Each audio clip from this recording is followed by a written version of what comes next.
You know what? This thing kind of presents itself like a challenge. You know, um, it almost seems like a goddamn shame to cut this fucking thing down to size. It is pretty heavy duty. Like it's a lot sturdier than I initially gave it credit for. But here's my thing, right? Like when I say it seems like a damn shame, is because it's so fucking big, right? Shipping long blocks, it wouldn't be very practical because for me to be able to brace the long block so it doesn't rock or roll, I would need something that's not gonna be chewed up by the engine, right? So cardboard, not gonna work out too well with a long block. So the long block definitely needs to get strapped to a pallet. Short blocks though, this thing seems plenty heavy duty enough. Now the idea is, I guess, that I'm gonna cut the floor along here, and then I'll have this flappy amount of cardboard left. So I'll probably just, yeah, you know what? I think I just probably can cut it straight in half or cut it right around here, and then I'll just turn these flaps inwards, and then I can cut the lid and put the lid on, and then strap up the remainders. So that way you'll get like a roughly sized box. It'll be tall, but should be heavy duty enough to where it's not gonna be an issue. And of course, I think that the pallet entry down here won't be there anymore, but they have also these side slots like for a forklift, so you won't be able to do it there, but you can come in through here. So I think that you could still be able to get a pallet jack under there, and you could definitely get a forklift. So yeah, and plus, of course, at the end of the day, the short block's not heavy enough where I can't box this and go. But the whole thing was, I was thinking is like, I'm gonna have to cut the box down to size and then lift up the box and put it on a pallet and then strap it to the pallet. But I think that when this is all done, I'm probably not gonna have to do that. I guess I'll just post pictures on it later. But anyway, well, the reason why I'm making this video is not really to describe how I'm gonna be chopping this thing down, but it's just because look how much fucking space is in this box, right? Yeah. And that's one short block. I'm pretty sure I could put another short block there and another short block here. And it looks like there's enough space to put another short block here. So that's 1, 2, 3, 4, 5, 6. So I can do 6 at one time. And when I say it seems like a challenge, like, you know, guys, I talk about wanting to build my CSS stockpile. Man, it'd be kind of cool to send Jeff 6 blocks. I'd like to do that. I mean, I play right now. What the plan is, there's one B18 that should have already gotten there by now.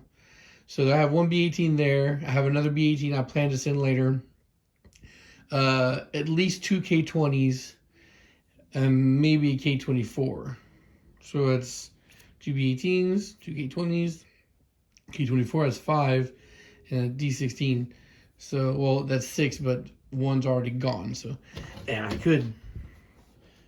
Anyway, at least later on down the line, because of course I'm not balling out enough, because it's, well, even if I do the basic CSS for every one of them, at $350 a pop. So we're talking about like $1,000 for just 3. Woof. But later on down the line, at least I keep getting these boxes, and I'll be able to do that. That's just neat shit. All right, so yeah, gonna get back to work. So honestly, despite my, little fears and apprehension, this came out pretty well. I mean, it doesn't look the prettiest, but I think it's gonna serve the purpose. So I debated on how to cut this, because I wanted to still have because the guy's gonna pick it up to load it onto a truck, and he's gonna bring a pallet jack. So I'm trying to be friendly to the guy who's gonna do it with the pallet jack, because I don't want to give him something that's gonna be difficult.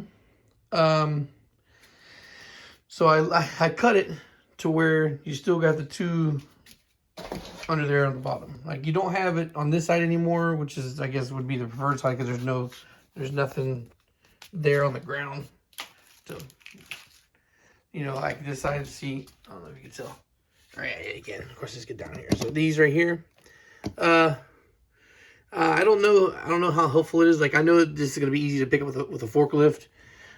So I don't know how much of a pain in the ass it's gonna be with a pallet jack or whatnot.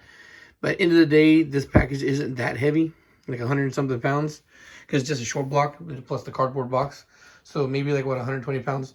I would imagine that if you run at this thing with the pallet jack, it's not gonna have any problems loading up or whatnot.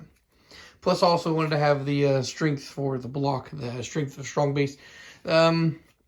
So this is one of my ideas on how much I like this whole situation turned around. Right, I wound up folding the flaps upwards, and then like the excess cardboard that I cut off, and like the other truncheon that I cut off, I was able to use that to brace the box, and use the excess of the cardboard over here to brace the box, and brace the box over here. So just in case it does have any bumps or whatnot, you see this block is firmly in place. It's not going anywhere. Now this is a little spongy because the way these straps are designed, see, you can see there's some slack on here, but you know, the whole thing is I strapped it because you see my weak ass tape ain't really doing anything. So these straps are going to stop these flaps from like flapping the fuck out. So even though it's not as tight as it could be, it's tight enough.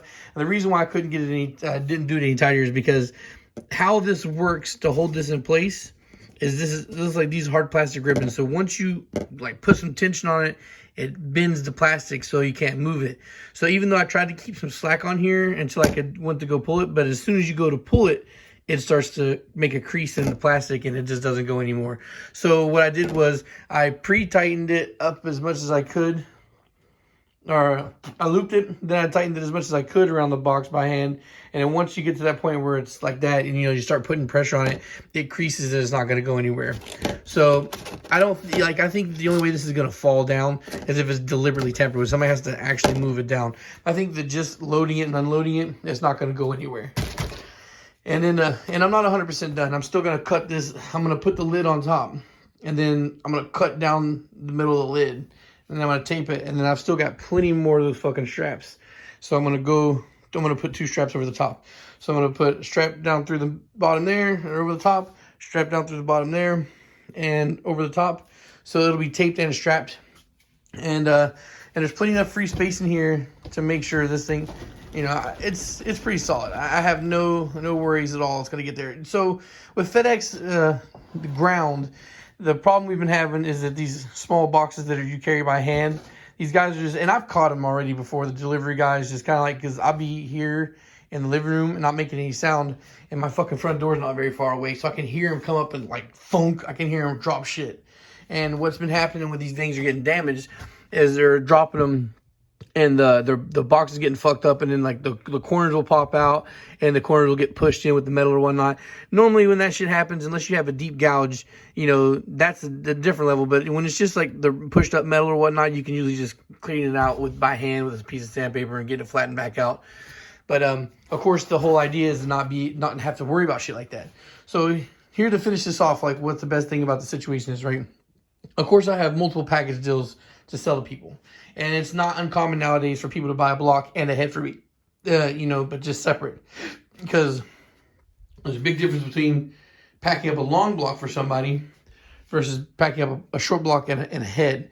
And normally I have to charge shipping for the head ground, and I have to charge shipping for the block ground, but this way I can send them both in the same package, and they're both more secure. Because you can see here, this has got a perfect amount of room left for a head, and I can easily unfold one of these flaps of boxes and, you know, put it in between as a buffer to keep them from like any chances of them clashing. Although again, like I said, I'm pretty confident this thing's not really going anywhere. So if you want to buy a block and a head, but you don't want to spend the extra money on me actually putting the head on there for you and all that good stuff, because it's going to be quite a bit more, then this is a way to go. And also, if you want to buy a block, and let's say you want to buy the K-Series accessory kit, this is a way to go about it. You know, valve cover, oil pan, all the accessories to complete a block. Guys, yeah, don't forget that I have that. I think I charge like $275 for it. It's on the website. There's a couple of things on the website I need to tweak. Again, but those things are there. So I guess, call this done. I'll probably have one more picture up on Instagram for a finished product. And I don't know I don't know the exact cost. This is how much this is going to be, but I know that I think that I was getting pretty heavy quotes before I had my account, but the account exists now, so I don't know exactly how much it's going to be until it's charged. So I got to see how much it is to. Well, I don't know if it's going to be tomorrow that the guy comes to pick up. I'm gonna call FedEx Freight tomorrow, arrange the pickup. If they can't come before I have to go to work tomorrow, then I'll just have to wait until Wednesday. But I'm gonna call them tomorrow to set up the pickup or whatnot. And it's just like it's one of those things where measuring and trying to weigh at home when I don't have like the kind of equipment needed to do all that shit is, it's kind of like a crapshoot. But again, I would imagine that it wouldn't be more than $300 with my account discounts, and maybe even less. But I won't know until it's done. So anyway, guys, this is some cool shit. Of course, I've filmed all kinds of different versions on how to ship and pack a long block, and then eventually I just got to the point where I just give it to FedEx and let them pack it. But this is something you can do as an upgrade if you want to buy a block and you don't want to make sure 100% that there's no damage when you receive it. I think this is the best way to go about it. Of course, there's going to be an uptick on shipping, but when I quote you a price, the price that you're quoted already covers the shipping, which is like $150. So if it is $300, then you would only be paying an extra $150 to ship this way for the extra security. I do put proper insurance on these blocks nowadays, guys, but ideally you want to just get your product the way it's supposed to be and not have to worry about trying to put insurance claims in. All right, guys, so thanks for watching. Social media links are in the description down below, and peace.